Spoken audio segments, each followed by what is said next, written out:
Hello friends, હું છું Nitaben cooking ચેનલથી. મારી ચેનલમાં ફ્રેન્ડ્સ તમારું ખૂબ ખૂબ સ્વાગત છે. આજે હું તમારી સાથે શેર કરવાની છું ચટાકેદાર, સ્પાઇસી અને અસલ કાઠિયાવાડી દહીં તીખારી. જોતાં જ મોઢામાં પાણી આવી જાય, પરંતુ તેનો મસાલો કેવી રીતે કરવો અને બનાવતી વખતે દહીંને ક્યારે એડ કરવું એ બધું જ આપણે આ વિડીયોમાં જોશું. તો ફ્રેન્ડ્સ, રેસીપી બનાવતા પહેલાં તમને મારી આ રેસીપી ગમે તો લાઇક અને શેર કરજો, અને હજી સુધી તમે મારી ચેનલને સબસ્ક્રાઈબ ન કરી હોય તો સબસ્ક્રાઈબ કરજો અને બાજુમાં રહેલ બેલ આઇકન પ્રેસ કરજો, જેથી મારી નવી નવી રેસીપીના નોટિફિકેશન તમને મળતા રહે. તો ચાલો ફ્રેન્ડ્સ, બનાવીએ. સૌથી પહેલાં તો ફ્રેન્ડ, આપણે આ 5-6 કળી લસણ, તમને જો વધારે લસણ ભાવતું હોય તો વધારે લસણ, એ તમારા ટેસ્ટ પ્રમાણે લસણ લેવાનું છે.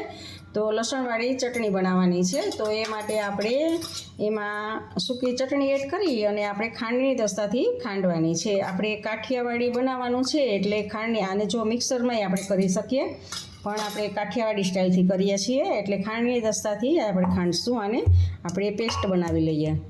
જુઓ ફ્રેન્ડ્સ, આપણે આ લસણવાળી આપણે ચટણી કરી લીધી છે. ખાંડની દસ્તાથી ખાંડીને જ બનાવેલી છે, આપણે મિક્સર જારમાં કરેલી નથી. તો ફ્રેન્ડ્સ, હવે આપણે ગેસ ઉપર તેલ મૂકેલું છે. 2 મોટી ચમચી આપણે તેલ મૂકેલું છે. અને જુઓ ફ્રેન્ડ્સ, તેલ ગરમ થઈ ગયું છે, તો હવે આપણે ગેસને ધીમો કરી દઈશું. અને આપણે એમાં લીમડાના પાન, જો હું લીમડાના પાન નાખું છું, ઘણા લીમડાના પાન ના નાખતા હોય એમાં, પણ હું નાખું છું. અને આપણે થોડીક હિંગ નાખશું. અને જુઓ ફ્રેન્ડ્સ, આ મસાલા કરવાની જે ખૂબી છે, આપણે આ અત્યારે મસાલા બનાવીએ છીએ. તો અને આ લસણવાળી ચટણી છે એ એમાં એડ કરશું આપણે, અને એને સારી રીતે સાતડી લેવાની છે આપણે. જુઓ ફ્રેન્ડ્સ, આપણે તેલમાં આને સાતડવાની છે. ગેસને સાવ સ્લો જ રાખેલો છે. જુઓ, આવી રીતે આપણે આને સાતળશું.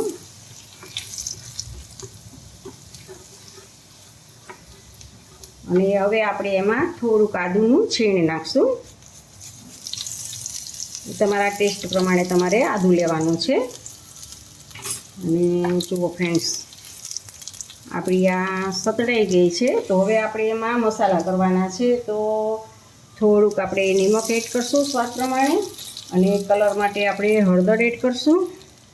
અને આપણે હવે આને પાછું હલાવી લેશું. જુઓ, આપણે હવે ગેસને બંધ કરી દેવાનો છે. ગેસ બંધ થઈ ગયો છે. તો ફ્રેન્ડ્સ, આપણે જો દહીંમાં આપણે જરા પણ પાણી ના રહીએ, એટલે આવી રીતે દહીંમાં આપણે જરા પણ પાણી ના રહીએ એટલે આવી રીતે આપણે અગાઉથી જ મેં આવી રીતે દહીં કરી લીધું છે, એટલે પાણી બધું જ આમાં નીકળી ગયું છે. તો આપણે કપના માપથી આપણે લેવાનું છે. તો આ એક અડધો કપ આપણો છે, તો અડધા કપના માપથી હું દહીં લઉં છું. તો જુઓ ફ્રેન્ડ્સ, આપણે આમાં બધું જ દહીં લઈ લેશું. જુઓ ફ્રેન્ડ્સ, ગેસને આપણે પાછો ચાલુ કરેલો છે અને સાવ સ્લો રાખેલો છે. અને જો સતત પાછું થવા દેવાનું છે. અને હવે આપણે આમાં ગરમ મસાલો એડ કરશું. ચપટીક આપણે ગરમ મસાલો એડ કરશું આપણે, અને એને પણ આપણે આમાં ભેગો સાતળી લેશું. અને હવે આપણે દહીં એડ કરવાનું છે. આ ઢેફા જેવું દહીં જ આપણે લેવાનું છે, પાણી વગરનું. અને તરત જ આપણે ગેસને બંધ કરી દેવાનો છે. જુઓ ફ્રેન્ડ્સ, અને હળવે હાથે આવી રીતે આમ હલાવવાનું છે. જુઓ, તમારે આમાં પાણીવાળું દહીં લેવાનું નથી, નહીંતર અત્યારે પાણી છૂટશે. અને ગેસને તમે તરત જ આપણે દહીં નાખીએ એટલે ગેસને તરત જ આપણે ઓફ કરી દેવાનો છે. અને જુઓ ફ્રેન્ડ્સ, આ હળવા હાથે જ તમારે હલાવવાનું છે.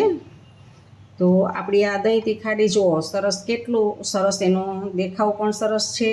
અને હવે એની ઉપર આપણે લીલા ધાણા આપણે એડ કરશું. તો એકદમ આ ઢાબા સ્ટાઇલની છે આપણે કાઠિયાવાડી દહીં તીખારી.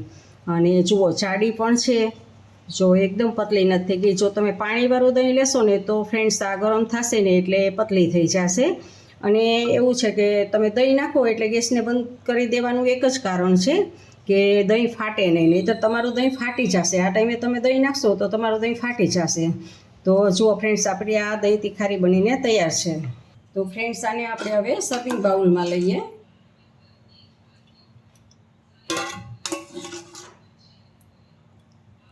જુઓ ફ્રેન્ડ્સ, એનો લુક જુઓ કેટલો સરસ છે. તમને જોતાં જ એમ થઈ જાય કે ખાવાનું મન થઈ જાય. અને આપણે રોટલા, પરોઠા, રોટલી ગમે એની સાથે તમે સર્વ કરી શકો. ખૂબ જ સરસ, આ કાઠિયાવાડી સ્ટાઇલનું ખૂબ જ સરસ, તમે ઢાબા સ્ટાઇલ કહેવાય છે આને.